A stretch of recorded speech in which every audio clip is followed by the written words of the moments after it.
Forum of India kaizen competition. हमारी team का नाम है सनराइज मैग्नेटो। मैं विकास देवकर फ्रॉम प्रोडक्शन। मैं वैभव पाटिल फ्रॉम प्रोडक्शन। मैं सत्यम डुगरे फ्रॉम क्वालिटी। और एक काइजन इंप्लीमेंट किया है mister Sachin Pawar.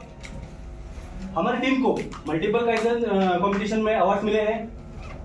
National level में भी हमने कुछ अवार्ड अचीव किए हैं, जैसे कि ACMA में नेशनल काइजन कंपटीशन अवार्ड और हाल ही में हुए NCQC 2023 में 2 एक्सीलेंस अवार्ड। हमारे मैनेजमेंट ने भी हमें अप्रिशिएट किया है।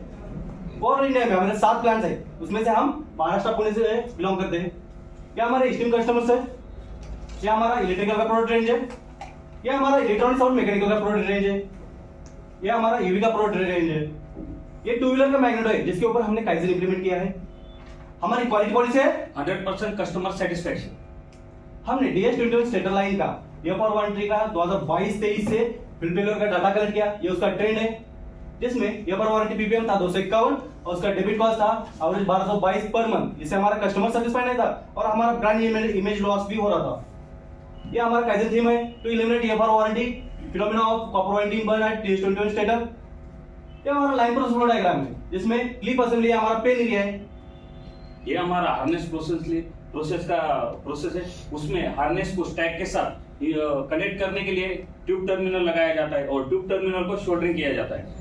और जो ट्यूब टर्मिनल है अपना, उसको इंसुलेट करने के लिए उसके ऊपर स्ट्रिंग और VFG स्लूप इंसर्ट किया जाता है। उसके बाद हमारा क्लिप असेंबली प्रोसेस शुरू होता है। क्लिप असेंबली प्रोसेस में क्लिप को लगाया जाता है, उसके बाद क्लिप को बेंड किया जाता है। बेंड होने के बाद क्लिप को स्क्रूइंग प्रोसेस होता है। हमारा प्रॉब्लम ये था कि फील्ड में हमारा वाइंडिंग कॉइल बर्न होने का फेल्योर आ रहा था, क्योंकि वाइंडिंग कॉइल और हार्नेस क्लिप हमारा शॉर्ट हो रहा था। अगर ये काइजन इंप्लीमेंट होता तो इसका इम्पैक्ट क्या होता? FR वारंटी PPM ज्यादा होता और FR वारंटी का डेबिट कॉस्ट ज्यादा होता और हमारा कस्टमर सेटिस्फाइड नहीं होता और हमारा कस्टमर रेटिंग लो हो जाती और हमारा ब्रांड इमेज भी लॉस होता।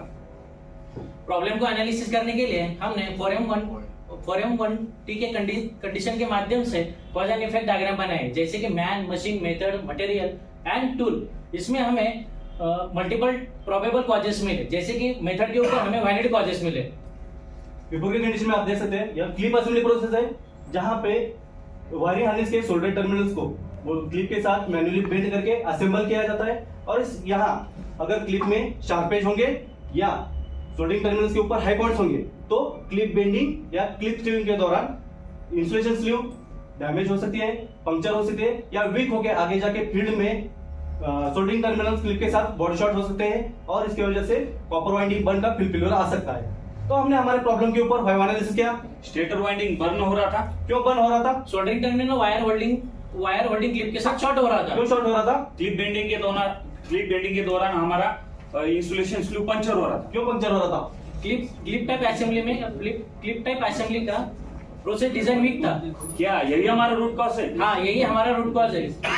रूट कॉज मिलने के बाद हमारी टीम ने ब्रेनस्टॉर्मिंग किया, क्या हम कोई एडिशनल डिटेक्शन मेथड यूज कर सकते हैं? नहीं, हमारे पास ऑलरेडी डिटेक्शन मेथड है। क्या हम इंसुलेशन स्लीव का मटेरियल चेंज कर सकते हैं? नहीं, हमने इसका ट्रायल लिया था, लेकिन हमें उसका रिजल्ट नहीं मिला।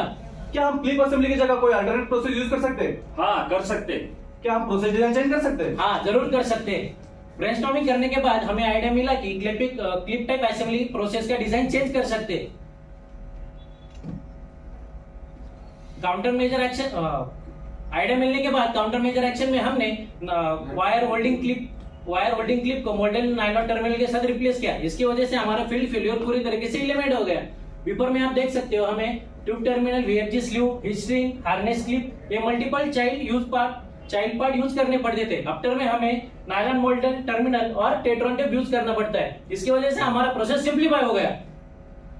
हमने जो स्क्रूइंग का फीचर इंप्लीमेंट किया था, ये इसका ट्रायल रिपोर्ट है। ट्रायल कंडक्ट करने के बाद कंसर्न डिपार्टमेंट से हमने हमारे प्रोडक्ट का परफॉर्मेंस चेक करवा के लिया है, वो इसका टेस्ट रिपोर्ट है।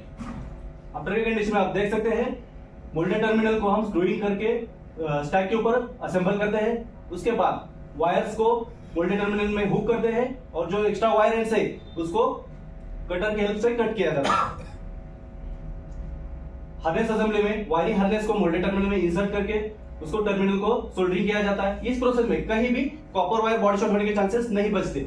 इस प्रोसेस चेंज की वजह से जो आगे फील्ड में कॉपर वाइंडिंग बर्न का फेल्योर आ रहा था वो पूरी तरीके से एलिमिनेट हो गया है।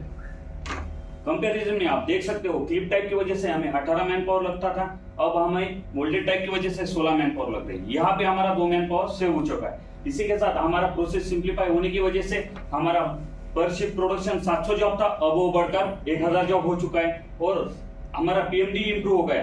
पीएमडी हमारा पहले था 39, अब वो बढ़ के हो चुका है 63। और इसी के साथ कंपैरिजन में देख सकते हैं, हम पहले बिफोर में मल्टीपल चैट पाथ यूज करते थे, उसका कॉस्ट 5.37 रुपीज था, अब वो 5.2 रुपीज हो चुका है। काइजन इंप्लीमेंट करने के बाद हमें रिजल्ट मिला, ये कॉपर वाइंडिंग बर्न ये फॉर वारंटी का फेनोमेना पूरी तरीके से एलिमिनेट हो गया है। रिजल्ट तो मिला ही, साथ ही multiple tangible and intangible benefits भी मिले। प्रोडक्टिविटी में हमारी लाइन इक्विपमेंट बढ़ गया पूरे 60% से, उसी के साथ प्रोडक्शन कैपेसिटी बढ़ गई 43% से। क्वालिटी में IHR का वाइंडिंग लूज डिफेक्ट फिनोमेना पूरी तरीके से एलिमिनेट हो गया है।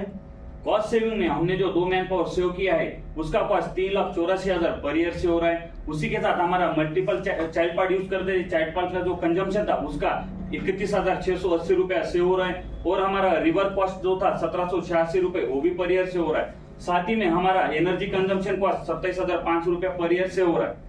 इसके साथ साथ हमारे ऑपरेटर का मोरल भी इंक्रीज हो चुका है। ये बेनिफिट्स के ट्रेंड्स है। लाइन इक्विपमेंट पहले 39 थी, अभी बढ़ के 61 थी, अभी बढ़ के 71,000 हो गई है।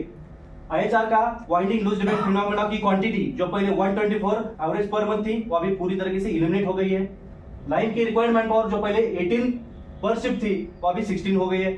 उसी के साथ चाइल्ड पार्ट कंजम्पशन कॉस्ट जो पहले 5.37 रुपीज पर प्रोडक्ट था, वो अभी घट के 5.2 रुपीज पर प्रोडक्ट हो गया है।